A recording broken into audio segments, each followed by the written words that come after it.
Jérémy, on parlait avec la une des Échos tout à l'heure des conséquences économiques mondiales de la crise au Japon. Cette situation au Japon devrait avoir une répercussion très concrète pour nous. Oui, la prochaine fois, Thomas, que vous irez dans un magasin pour acheter de l'informatique, peut-être que vous vous rendrez compte que les produits sont plus chers, que les prix ont augmenté. Et la situation au Japon n'y sera pas étrangère. On rappelle déjà, le Japon, c'est 14%, vous le voyez, 14% de la production mondiale d'électronique. Et on le sait, dans la région, notamment du Nord-Est, eh bien, plusieurs usines auraient été détruites. D'autres n'ont plus d'électricité. Ça va créer une situation de pénurie sur l'ensemble du pays, avec comme conséquence une possible hausse des prix. Alors par exemple, eh bien, une petite carte mémoire comme ça, eh bien, pour une carte mémoire, eh bien, les prix devraient progresser d'environ 20%, selon plusieurs spécialistes. En fait, le problème, c'est que la production des cartes mémoire au Japon devrait s'arrêter pendant à peu près au moins 2 semaines, une situation qui va peser sur l'offre au niveau mondial tant qu'on ne trouve pas une autre solution. Excusez-moi, mais si ça ne concerne que les cartes mémoire, c'est quand même pas si grave.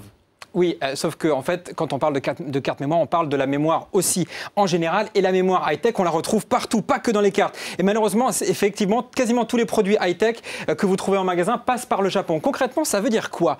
Ça veut dire que la plupart des produits que vous achetez, que vous utilisez tous les jours, la plupart passent par le Japon. Ça concerne par exemple un caméscope sur 2, un appareil photo numérique sur 2 est fabriqué au Japon. Une console sur 3 passe un moment ou un autre par le Japon, et c'est un téléviseur sur 6. Et ça concerne évidemment toutes les marques, je vais en citer quelques-unes depuis vendredi. Canon, Nikon, Sharp, Casio, Sony, Panasonic, elles ont quasiment toutes annoncé des suspensions de production. Autre problème concret, une pénurie annoncée dans l'automobile. Oui, et ça c'est Volvo qui a commencé, qui en parle aujourd'hui et qui annonce des problèmes d'approvisionnement pour certaines pièces détachées. Le constructeur n'a que 10 jours de stock en Europe. Ça concerne la navigation ou des questions d'électronique, des pièces normalement fabriquées par des sous-traitants au Japon. Évidemment, ça bloque des usines belges et en Suède. Et puis c'est la même situation aux États-Unis pour General Motors. Faute de pièces détachées, eh bien, le constructeur immobilise une usine en Louisiane. Tout ça, c'est toujours la répercussion de la situation au Japon. L'écho en bref.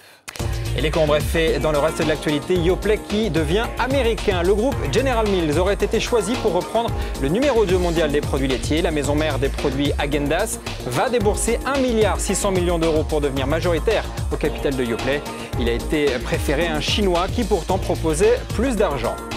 La hausse des taux de l'immobilier se confirme et elle devrait se poursuivre pendant encore plusieurs mois. C'est ce qu'indiquent plusieurs courtiers en ligne aujourd'hui. Selon Empruntis, par exemple, eh bien, le taux des prêts accordés sur 20 ans s'élève actuellement en moyenne à 4,1%.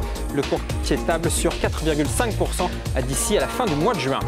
Un nouveau plan stratégique pour le Crédit Agricole. La banque se donne 3 ans pour multiplier par 2 ses bénéfices. Le Crédit Agricole qui compte notamment se recentrer sur ses métiers dits traditionnels comme la banque de détail, la banque de tout le monde. Réaction très négative des marchés financiers. Ce plan est jugé trop peu ambitieux. Et puis rebond à la Bourse de Paris. Les actions qui ont le plus perdu de terrain ces derniers jours sont largement rachetées. Tant que la situation n'est pas stabilisée au Japon, en tout cas la tendance devrait rester négative. Mais le CAC a quand même progressé de 2,4%.